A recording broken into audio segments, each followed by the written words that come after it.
성경을 한자를 푸는 대구의 오집사입니다. 오늘은 법도 도자, 헤아릴 탁자에 대해서 말씀드리겠습니다. 여기 보면 지범자가 있고 수물입자가 있고요. 그죠? 그 다음에 또 우자가 있습니다. 자, 이런데 왜 이것이 법도, 이런 법제, 이런 뜻으로 사용될까요? 그것을 하나씩 설명드리겠습니다. 자, 골고다 언덕에서 십자가 위에 달리시어 성막처럼 되셨다. 자, 보십시오. 하나님께서 인신 분이 달리셨는데 그분이 죽으셨다면 어디서 그러셨죠? 골고다 언덕이죠. 그분이 그 언덕 위에 십자가 위에 뚫려서 달리신 게 보이시죠? 그죠? 자, 십자가 위에 예수님이 달리신 모습이 보이시면 좋겠습니다. 자, 그때 이분이 성막처럼 되셨을 때 하나님께서 임하셨다는 게 어두운 가운데서 하나님이 임하셨죠. 그때 십자가에 달리셨던 분이 하나님께 부르짖습니다. 그죠? 그때 곁에 있는 풀과 같은 사람들이 풀초자가 보입니다. 풀과 같은 사람들이 서 있었다는 거죠. 그때 그분이 하나님께 부르짖었을 때 그분이 징계를 받으시면서 십자가에 달리신 분이 징계를 받으면서 죽으시면서 하나님께 부르짖으셨다. 뭐라 부르짖었습니까? 나의 하나님 나의 어찌 날 버리셨습니까? 내 영혼 아버지 손에 부탁합니다. 아버지 손에 하면서 이게 또자가 손이라는 의미가 됩니다. 오른손으로 나를 구원하여 주십시오. 이런 것이죠. 자, 그러면 이것이 왜 법도 도자인지 설명해 드리겠습니다.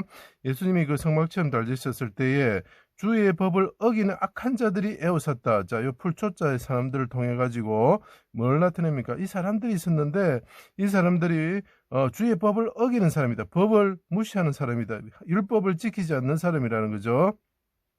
수족이 찔려 달리시고 하나님이 임하셔서 어둠이 장막처럼 덮을 때에 백성들의 죄를 담당하시고 징계를 받으시고 속죄양처럼 되셨다. 자, 이분이 십자가에서 죽으시면서 속죄양처럼 되셨다는 거죠. 이분이 장막처럼 하나님이 성막이 되셨다는 거죠. 자, 여기서 그 하나님의 그 성막, 모세의 성막을 생각하면서 보면 더 이해가 됩니다.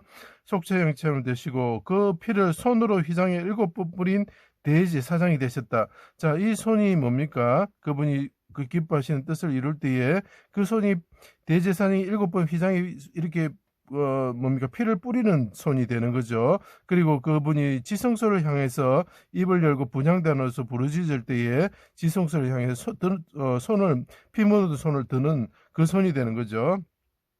지성소를 향하여 부르짖는 분향단으로서 가시나무 가운데 백합화, 이게 말하면 조각목으로 된 그 분향단을 말하는 것입니다.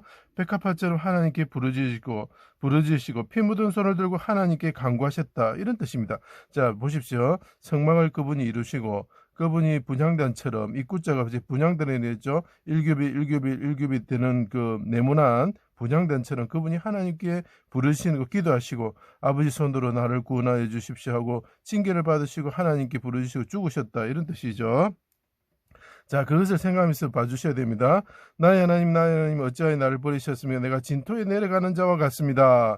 이게 무슨 말입니까? 10명의 형제들에게 풀과 같은 사람들에게 20에 팔려가는 은 20에 팔려가는 애굽으로 내려가는 서울로 내려가는 요셉과 같습니다. 그래서 내가 아리마대 요셉과 니고데모가 장례법대로 이 무덤에 입구자도 무덤이 됩니다. 무덤에 내려가는 자와 같습니다. 그 법이라는 게 또 등장했습니다. 내가 부르짖사오니 나의 심장을 헤아려 주십시오. 사람들은 죄인으로 나를 헤아리다 추측하다 탁자가 되는 거죠. 갈대에 꿰인 심포도주를 받으셨고 그것은 갈대가 뭡니까? 자로 사용되고 도구로 사용되는 거죠. 내 영혼을 아버지 손에 부탁합니다. 주의 오른손으로 구원하여 주옵소서. 자, 십자가에 달리신 분이 성막이 되셔가지고 하나님께 분향단처럼 부르짖으시면서 아버지 손으로 구원하여 주십시오 하고 다시 크게 소리 지르셨다. 횟수, 번 이런 뜻이 됩니다. 그리고 그 운명하시게 되면 그 몸이 어떻게 됩니까? 차가워진다. 그래서 그것을 제가 여호수아의 사르단이라고 표현을 했다고 말씀드린 적이 많습니다. 영혼을 속건 제물로 드리고 기쁘신 뜻을 손으로 성취하였다. 이게 무슨 말이냐면 율법이 완성되는 생명의 법을 죄를 담당하시고 그 기도하심으로 자 그분이 성막 안에서 분향단처럼 기도하시고 7번 그 제물처럼 피를 가지고 그 제물을 대제사장처럼 뿌리면서 하나님께 분향단처럼 기도하셨을 때에 우리의 죄가 용서됨으로 생명의 성령의 법이 선포가 되는 거죠. 그죠? 이게 법도 도자가 되는 것입니다. 자, 요걸 이제 다 생각하시면서 시편의 9절을 제가 읽어보겠습니다. 내가 주의 뜻을 행하기를 즐겨오니 주의 기쁘신 뜻을 행한다 그랬죠. 이유가 뭡니까? 주의 법이 나의 심중에 있습니다. 이분이 기도하는 것을 시편의 기자가 대신하고 있는 것입니다. 내가 주의 율법을 지키오니 나를 아주 버리지 마십시오. 시편에서 그분이 말씀하십니다. 하나님 아버지 어찌하여 나를 버리셨나이까 이렇게 이야기하죠. 내가 율법이 있습니다. 내가 법도가 있습니다. 나를 버리지 마십시오.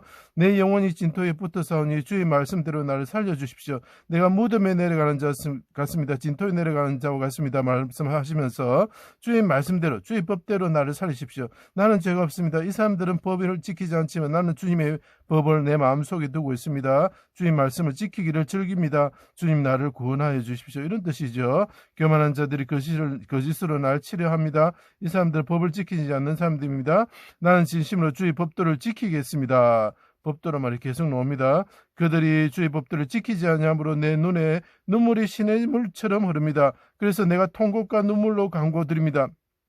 자, 분향단의 그 향이 뭡니까? 예수 그리스도께서 십자가에서 징계를 받으시고 죽으심으로써 하나님께 손을 펴고 피 묻은 대제사장의 손을 아버지 그 지성소를 향해서 펴고 들면서 하나님께 부르십니다. 하나님 아버지 이 사람들이 이 풀과 같은 사람들 내를 애워사는 사람들이 법도를 지키지 않습니다. 나는 법도를 지킵니다. 하나님 아버지 저들을 불쌍히 하시고 구원하여 주십시오. 그리고 저를 구원하여 주십시오. 그래서 이분이 구원을 받으면 어떻게 됩니까? 하나님께서 그분의 그 제사를 받으셔가지고 우리의 죄를 용서해주면서 새로운 법도가 생명의 성령의 법이 선포가 되는 거죠. 율법이 무력화되면서 생명의 법이 선포가 되는 거죠. 그래서 이분은 법도를 지키시는 분이라는 거죠. 법도를 지키지 않는 자를 위해서 법도를 지키신 분이 희생을 당하면서 기도를 하시는 거죠. 그게 여기에서 보였으면 좋겠습니다. 내 눈에 눈물이 시냇물처럼 옵니다. 여기서 보면 내천자가 보입니다. 그죠? 자, 나의 고난을 보시고 나를 건져주십시오. 오른손으로 구원하여 주십시오. 내가 주의 법을 잊지 아니함이니이다. 내가 주의 법도를 택하였사오니 주의 손이 항상 나를 도움이 되게 하소서. 그게 결국이면 무슨 말입니까? 내가 분향전처 부르셨습니다. 아버지 손으로 구원하여 주십시오. 나는 주의 법을 지키는 자였습니다. 주의 법도를 어기지 않았습니다. 이 사람들이 법을 어겼습니다. 그러나 주님께서 나를 구원하여 주시면 내가 그들을 위해서 피를 흘렸기 때문에 그들도 주님께서 구원하여 주십시오. 나를 핍박하고 나를 죽이는 이 사람들도 구원하여 주십시오. 그러니까 그들이 악을 행했지만 내가 선으로 바꿔서 요셉처럼 형제들을 구원하는 분이 되죠. 그래서 이분이 법도를 지키시는 분이고 이 사람들은 법도를 지키지 않는 사람들이고 이 법도를 지키면서 하나님께 분향단처럼 부르주시고 대제사장처럼 그 성막처럼 그 다음에 제물처럼 되셨을 때 새로운 법도가 우리에게 선포되는 거죠. 그것이 무엇입니까? 예수 그리스도를 믿기만 하면 우리가 구원받고 죄사함을 받고 천국에 들어간다는 것입니다. 그래서 이것이 법도 도자가 되는 것입니다. 제 강의를 들어주셔서 감사합니다.